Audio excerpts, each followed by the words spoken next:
amici, bentornati sul mio canale. Oggi andremo a personalizzare questo bellissimo guanto da cucina e la andiamo a personalizzare con la tecnica della sublimazione.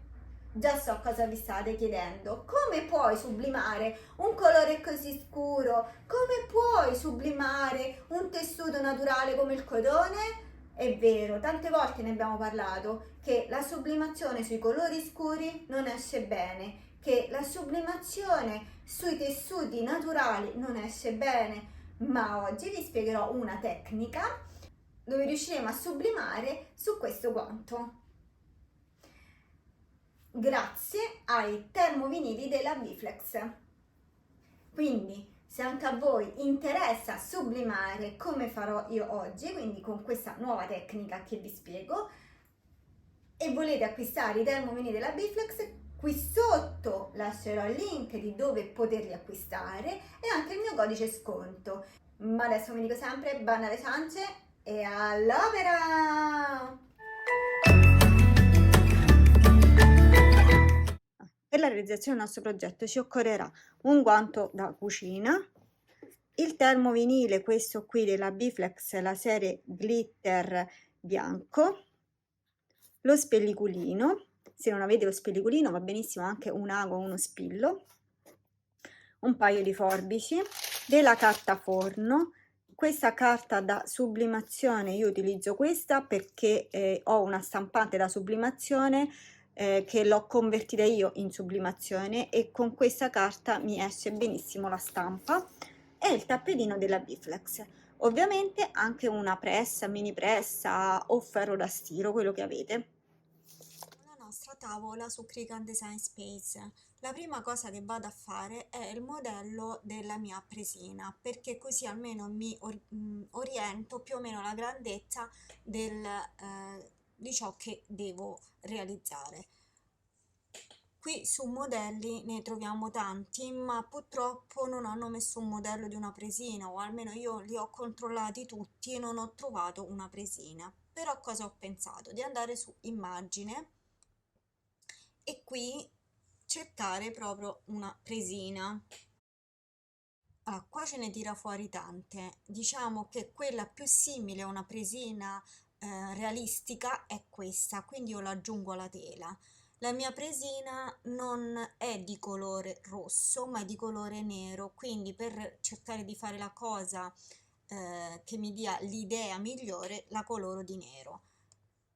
Ora dobbiamo vedere la grandezza della nostra presina, quindi dobbiamo vedere l'altezza e la larghezza. Allora, la mia presina è alta 32 cm, quindi qui scrivo 32, ma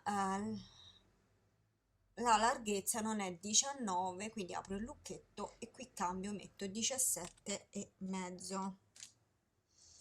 Ok, riduciamo un pochino così almeno riusciamo a vederla meglio.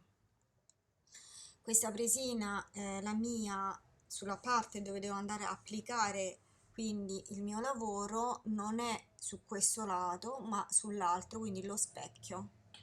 Ok, perfetto. Adesso che ho la mia presina vado a cercarmi delle immagini, quindi vado su immagini e anziché scrivere presina, qui adesso lo cancelliamo perché quella è l'ultima ricerca che abbiamo effettuato, mi vado a cercare delle immagini riguardo vari soggetti che voglio mettere sulla mia presina, che può essere, non so, pizza, forno, prodotti da forno, vedete voi insomma quelli che preferite cercare. Quindi per esempio se io scrivo forno, poi vado qui sul lato e vado a mettergli che tipo di arte voglio utilizzare, ovvero l'arte della stampa.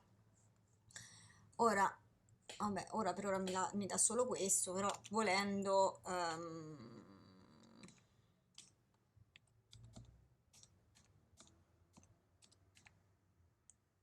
ingredienti da forno, vediamo un attimino, qua si basa sempre sulle presine, no? Allora proviamo a scrivere dolci.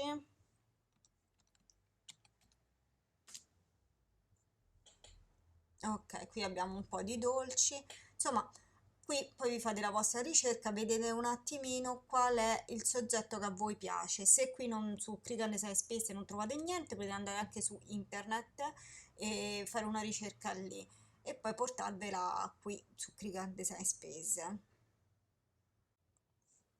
Allora, diciamo che io ho trovato questi oggetti, sono tre oggetti separati tra di loro, mi piacevano come stavano insieme, quindi ho deciso di metterli tutti e tre. Ora, questi sono oggetti, da quello che possiamo vedere qui dai livelli, stampa prima del taglio. Ora, a me serve sì stamparli, ma io non devo tagliargli il contorno. Però un contorno mi occorre perché per il lavoro che poi vediamo che andiamo a fare, a me serve anche un contorno di termovinile. Come faccio per crearmi il mio contorno del termovinile? Allora, seleziono tutti gli oggetti, in questo caso perché sono più oggetti, se era un solo oggetto, selezionavate quell'oggetto. Vado su Offset e qui gli dico quanto lo voglio grande questo offset. Quindi decidiamo noi la misura. Una volta che insomma la misura ci piace, facciamo applica. Questo offset io non voglio che sia stampa, ma che sia semplice taglio, perché abbiamo detto che è un termovinile che io devo tagliare. Questo offset, adesso lo ingrandisco, vi faccio vedere, ha delle parti qui che vengono tagliate, quindi rimarranno bianche, no? Vedete nel fondo, ok, a me non serve così, a me serve che sia tutto quanto eh, tagliato solo il contorno, quindi qui all'interno queste parti non ci devono essere. Vado su sagoma e elimino queste due parti. Ok, vedete, adesso non c'è più. Questo offset però io non lo voglio nero, ma lo voglio di colore bianco. Perfetto, seleziono tutto e adesso me lo porto sopra alla mia sagoma che mi sono preparata, così che vedo la misura se va bene. Se la misura va bene, a questo punto basterà procedere alla stampa e anche al taglio del nostro termovinile.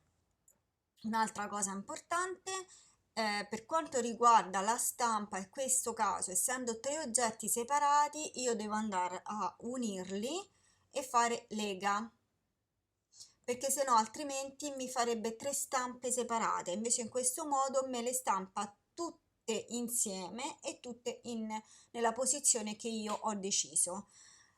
Un'altra cosa che bisogna fare o adesso oppure si può fare anche dopo perché Click and Design Space questo ce lo permette, possiamo quindi o selezionare tutto, quindi sia la nostra stampa e il nostro offset e andare qui su capovolgi e lo specchiamo perché sia la stampa che l'offset devono essere sempre specchiati in quanto l'offset è un termovinile, va tagliato specchiato, la stessa cosa per la stampa da sublimazione va comunque sempre specchiata. Una volta insomma fatto questo basterà andare su crea, scegliere il tappetino e poi stampare.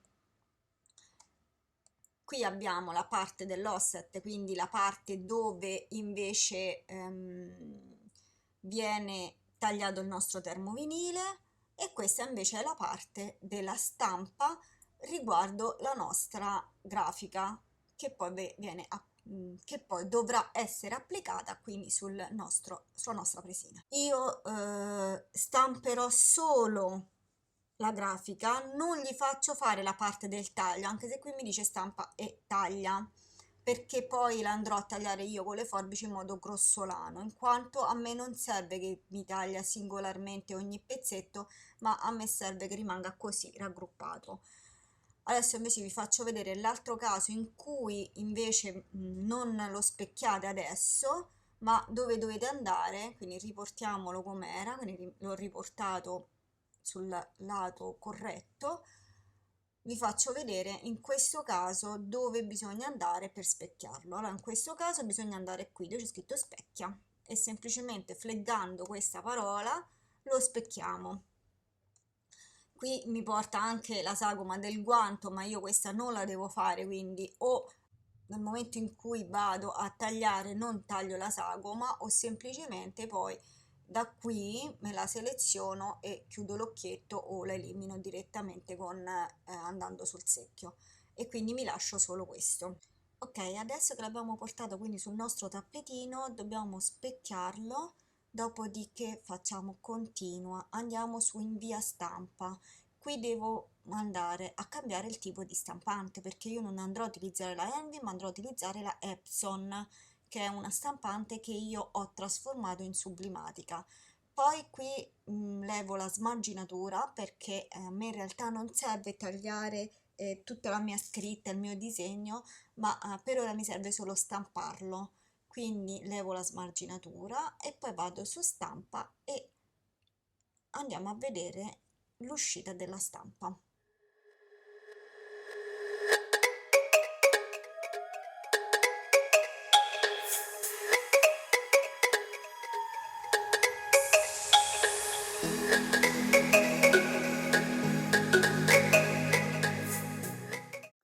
Allora, io per non sprecare un foglio da sublimazione ho messo anche altre cose per altri lavori. Adesso mi vado a ritagliare quello che mi serve oggi, quindi posso tagliarlo tranquillamente utilizzando delle forbici.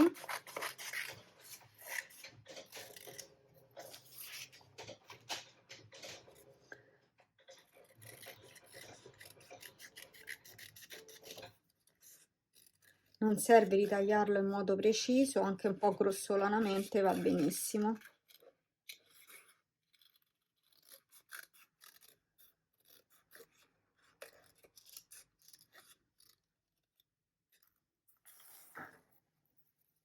Quando andiamo a posizionare il nostro termovinile sul tappetino, ci dobbiamo ricordare di mettere la parte del liner, ovvero la parte lucida, rivolta verso il tappetino, mentre la parte opaca rivolta verso di noi, in questo modo.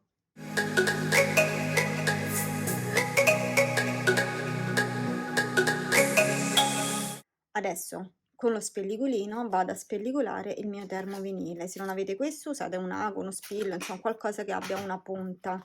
Io vedo dov'è la sagoma e vado qui sulla parte esterna con la punta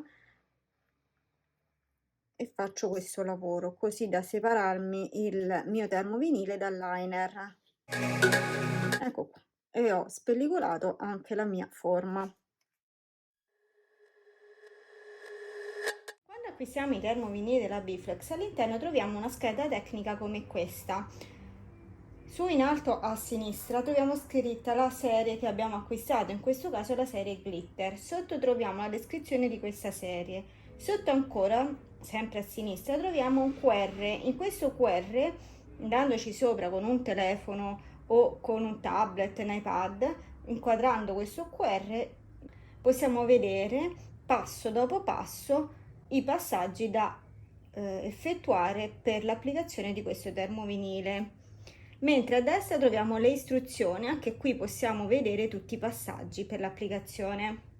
Al centro c'è uno schemino, le info. Qui troviamo, intanto ci spiega dove può essere applicato questo termovinile. Sotto troviamo invece la spiegazione per l'applicazione con il ferro da stiro, e qui ci dice che questo termovinile può essere applicato a una temperatura massima, ovvero 3 pallini, per 25 secondi, una pressione alta, e il liner va rimosso a freddo.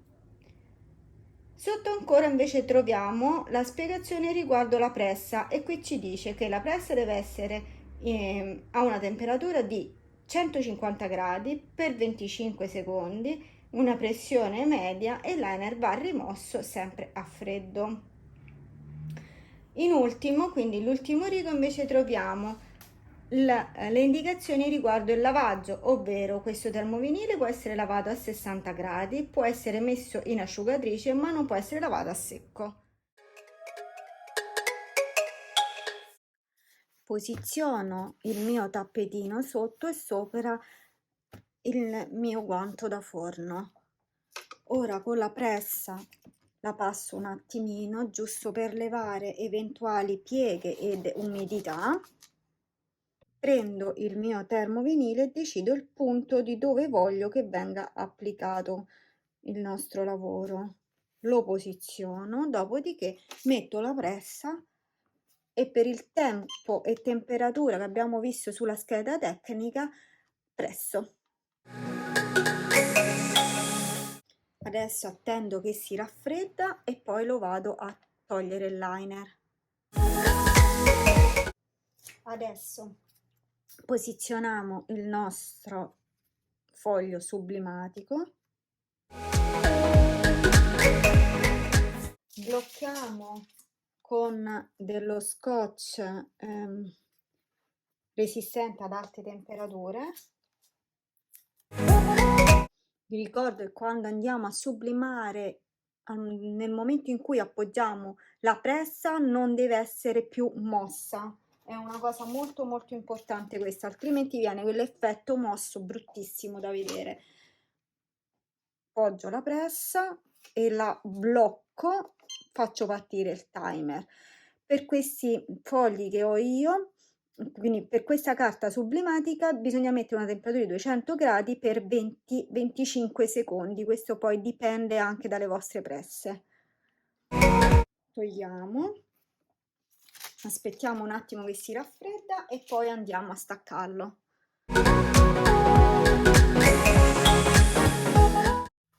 Ed ecco qui il risultato.